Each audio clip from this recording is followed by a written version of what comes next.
Hi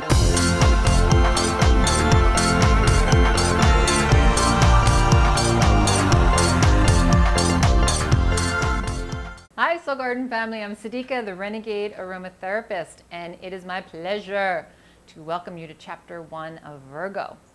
Now let me tell you, I got 6 planets in Virgo, so I deeply understand the Virgo traits.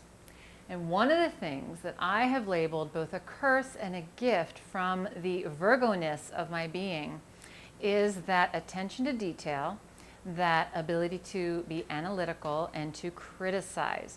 Now, when I was a kid, my maternal grandmother, her sun sign was in Virgo, she used to make my brother, my sister, and I go around the house and pick specks of dust and dirt and lint off the carpet. And I mean, this wasn't just once, this was a weekly affair. And she lived with me for over 20 years. So you can imagine how that molded my psyche. The other day, I'm noticing myself because I like to pull back from the physical Siddiqa and just witness myself sometimes when I start getting out of balance. And I was really upset by what I saw. My son was in this state of joy, this state of play, and he really wanted to connect with me.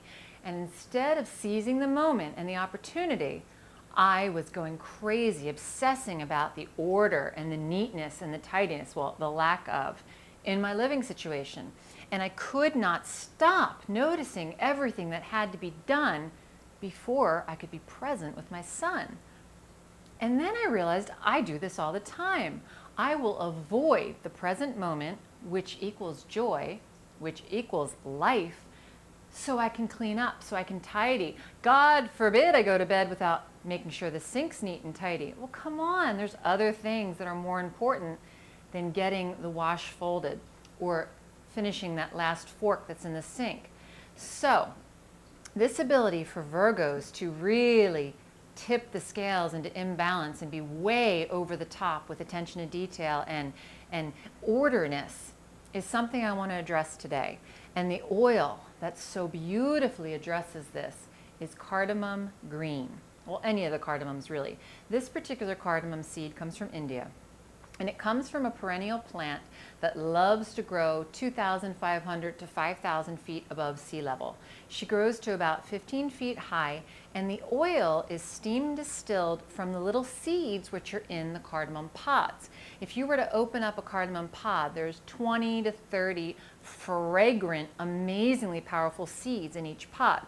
So this oil and this spice has been used for thousands of years in the Middle East and in India. Cardamom is heavenly. She is a chi warmer. She is really powerful for circulation and for getting the heart going. One of the emotional aspects of cardamom is the state of compassion. When you're needing to apply love to the places inside that hurt, cardamom is your plant. Cardamom will help you be gentle with yourself. She will help you apply that motherly love, that nurturing, that soothing aspect to all the old wounds, all the old traumas, all the old stories. And she helps you lay them to rest once and for all. Now, she's a classic digestive oil as well.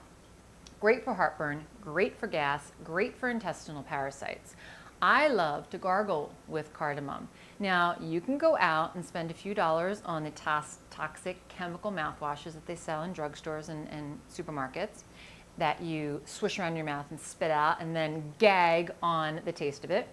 Or you can spend 50 bucks on a pure medicinal oil like cardamom, put a drop in a little mouthful of water, gargle for 30 seconds, and then swallow it. Why would you spit out powerful healing medicine?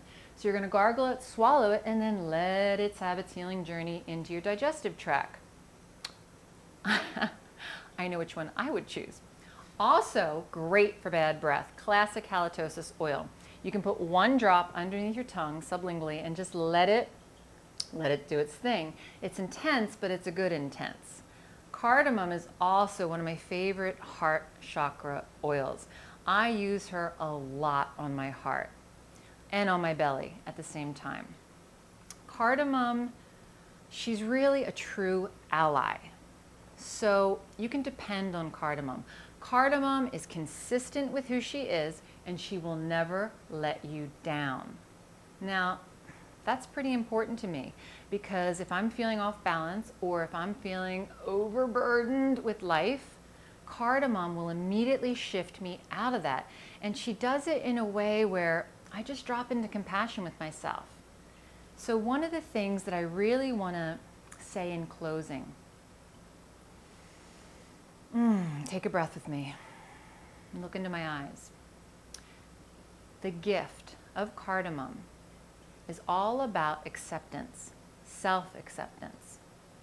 And what I want to say to you today is one of my life journeys is accepting myself, accepting the white hairs that are popping up, accepting the stress marks that erupt on my skin, accepting the lack of tone in my arms, accepting the extra 10 pounds that I might be carrying around my waist, accepting my flaws, accepting all of me, the good and the bad.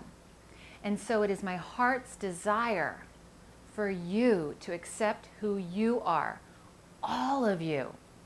Maybe you're not as thin as you want to be. Maybe your job is not as exciting as you wish it were. Maybe your husband's not the man you wish he were. Maybe you're bored. Maybe you're lonely. Maybe you're depressed.